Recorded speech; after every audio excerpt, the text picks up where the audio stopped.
difícil o que eu vou falar hoje para mim, mas vou falar.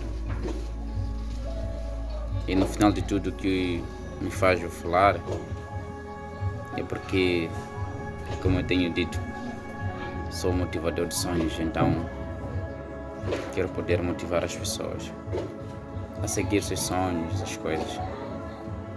E hoje eu quero contar a minha história, principalmente para aquelas pessoas que já passaram ou estão a passar por dificuldades financeiras, dificuldades, pobreza em si. E eu passo e já passei ainda mais por isso. Eu lembro quando eu era mais jovem, não mais jovem, quando eu era miúdo, quando eu tinha os meus 7 anos. Aquela idade de 6, 7, 8, 9, de 12. Até chegar na secundária, na verdade, até por aí os meus 16 anos. A minha vida, eu diria, era um inferno. Porque naquela época eu vivi uma pobreza extrema. Mas eu tinha uma senhora, que é a minha mãe, que era a nossa, e é a minha grande motivadora de sonhos. Ela dizia: Vita joga, tudo vai acontecer naturalmente. Nós passávamos dificuldade, mas mesmo assim nós estudávamos, dávamos o nosso melhor, passávamos fome. A dificuldade que nós tínhamos muitas das vezes era de fome e roupa, mas nós não nos importávamos muito com a roupa, porque nós queríamos na altura. O que nós queríamos na altura era nos alimentarmos, mas às vezes nem o próprio alimento nós não tínhamos. Eu lembro que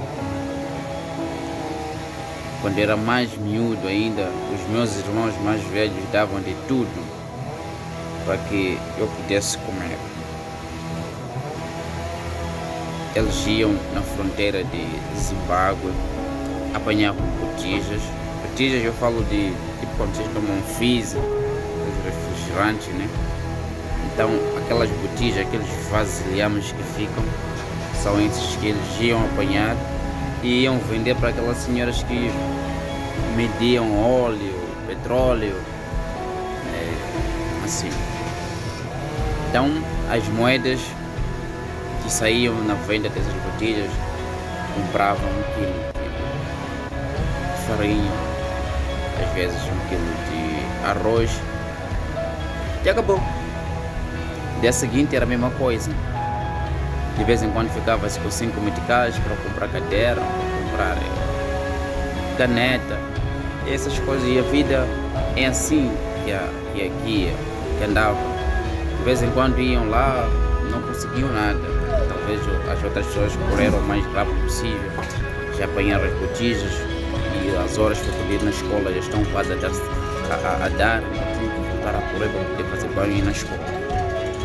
E eu acompanhei isso. Tem muita coisa triste que eu acompanhei naquela época, que os meus mais velhos, quando eu conto para eles pensam que não, alguém me contou, mas eu vivi.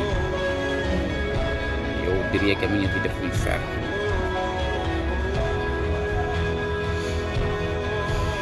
Sempre que eu conto essas coisas, me dá uma vontade de chorar. Se eu não estou conseguindo chorar aqui, já me segurar. Eu também lembro que, na época, às vezes, quando eu chegava naquela época de milho, minha mãe, filmávamos. Às vezes saía o próprio milho, mas não tínhamos dinheiro para poder moer o milho. Então, minha mãe fazia, pilava o milho. Essa parte me dói muito, sabe? Me dói muito. Nós comíamos muita cura era milho, aquele milho mesmo, juntado com, às vezes, feijão, né? Então, cozinhávamos aquilo até ficar famoso muita cura, tipo, que nem machima, mas feita de milho mesmo, não foi curado, não foi nada, não foi feito nada. Então, cozinhava-se aquilo até comer. E nós comíamos aquilo de manhã, comíamos aquilo à tarde, comíamos aquilo à noite, comíamos aquilo no dia seguinte, quando não tínhamos essas possibilidades de apanhar essas botijas, ou porque está a ter uma chuva intensa. Então nós comíamos essas coisas todas.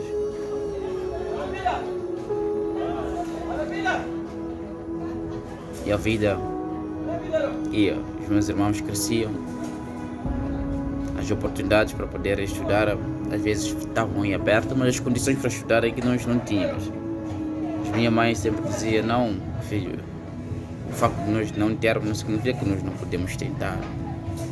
Um dos meus irmãos foi, estudou, minha irmã também foi, estudou, mas tudo era rasgo. Eu lembro até, inclusive, minha mãe, depois de alguns anos, vendeu uma parte do nosso terreno para poder pagar algumas mensalidades do meu irmão quando já estava no Instituto Agrário de Chimoio. Vendeu. Eu gostava muito daquela parte do terreno porque eu sempre ia lá brincar com os meus amigos e tentar esquecer um pouco o sofrimento. Eu tinha lá uma coronga que tinha areia e eu dava pinos lá para poder esquecer o sofrimento. Então, é assim, quando os outros se formaram, então começaram a ajudar nós os mais novos. Então o sofrimento não acabou tanto, mas as coisas mudaram um pouco. Pelo menos para comer, graças a Deus eu digo que já temos de comer, né? Não, talvez não naquelas proporções ou daquela medida que nós queremos, mas já não há motivo para poder reclamar tanto como nós reclamávamos na altura, porque já não comemos muita cura. Se a gente agora come muita cura é porque bateu a saudade. Então eu também tenho aqui de agradecer a Deus por ter nos tirado daquela extrema pobreza. Não estou a dizer que somos ricos, mas também não quero menosprezar a graça que Deus nos deu e também afirmar que ainda somos muito pobres. Ainda somos pobres, mas não muito pobres. Eu acredito nisso. Por que eu estou a falar isso no dia de hoje? Talvez alguém esteja a assistir esse vídeo e esteja a passar por dificuldades. Lembre-se dessa história. Que eu já passei dificuldades extremas.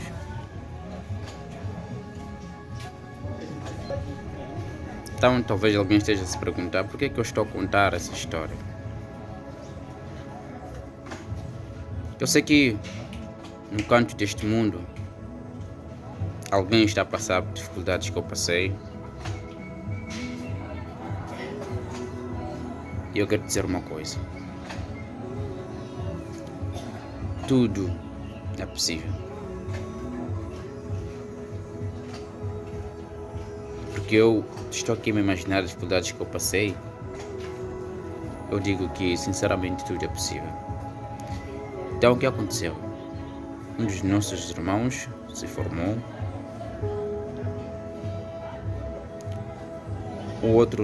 Um dos meus outros irmãos deixou de estudar.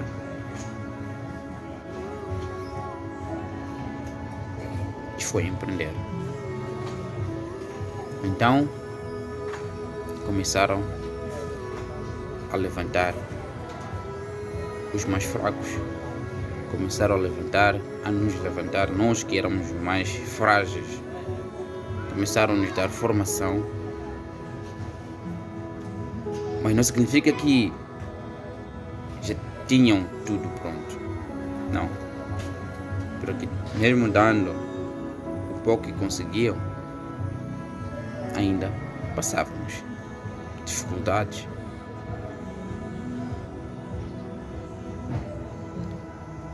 Entretanto, quando eu digo que tudo é possível, é que você também tem que fazer a sua parte. Por mais que as coisas estejam difíceis, faça sempre a sua parte. Siga a sua intuição. O que foi empreender seguiu a sua intuição. O que se dedicou à escola também seguiu a sua intuição. Mas lembre-se, todos eles apanhavam botijas para sobreviver. Em outras palavras, por mais que você passe dificuldades, não tenha vergonha, não fique de braços cruzados, vá à luta, procure ganhar, mesmo que seja 1 centavo. Isso a curto, longo prazo será apenas uma história. Então siga a sua intuição, não deixe que a pobreza te deixe mais pobre, mas faça da pobreza seu combustível para alcançar a riqueza. Faça da pobreza apenas ser uma história que você vai contar lá no futuro.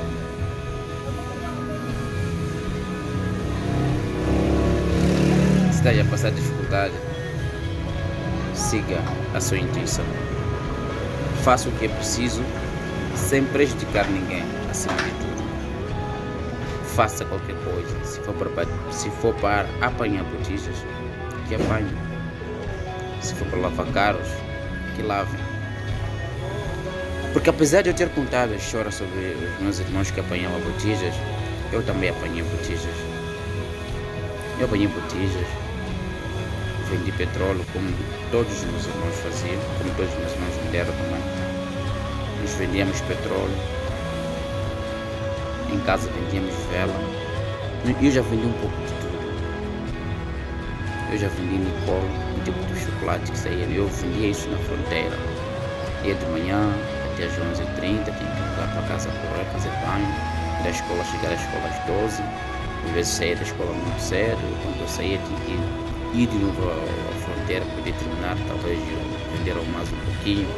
Eu já vendi ovo, já vendi pedaços de frango, então chamam de aspectos.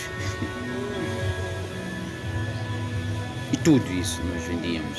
E o pouco que nós conseguíamos é esse que nos ajudava a comprar caderno, comprar livro, porque a educação sempre foi a nossa prioridade. Embora aqui no exato momento eu tenha outras visões, mas essas visões também surgiram mediante essa educação. Então a educação sempre vai ser importante. Se for para estudar, estude, mas também ao mesmo tempo faça outras coisas.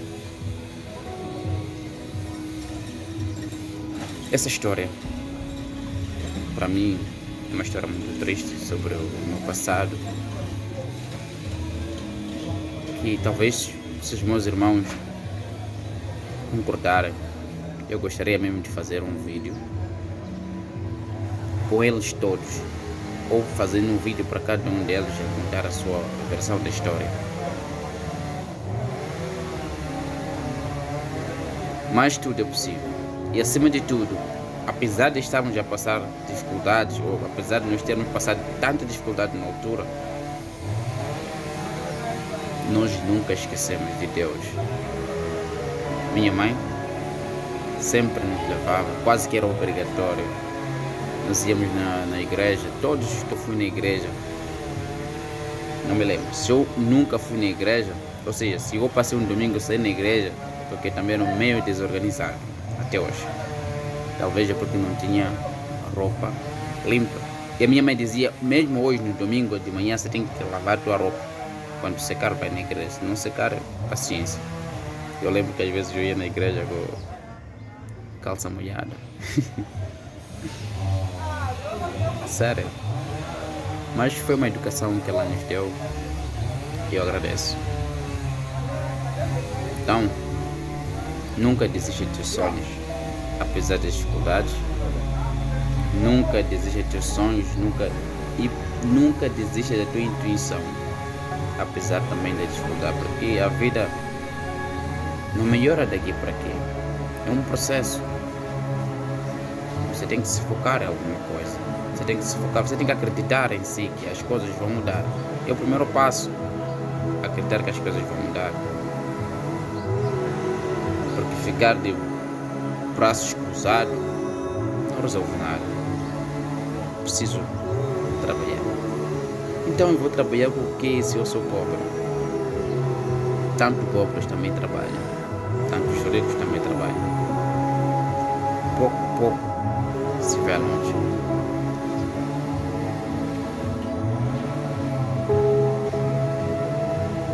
Da segunda parte deste vídeo.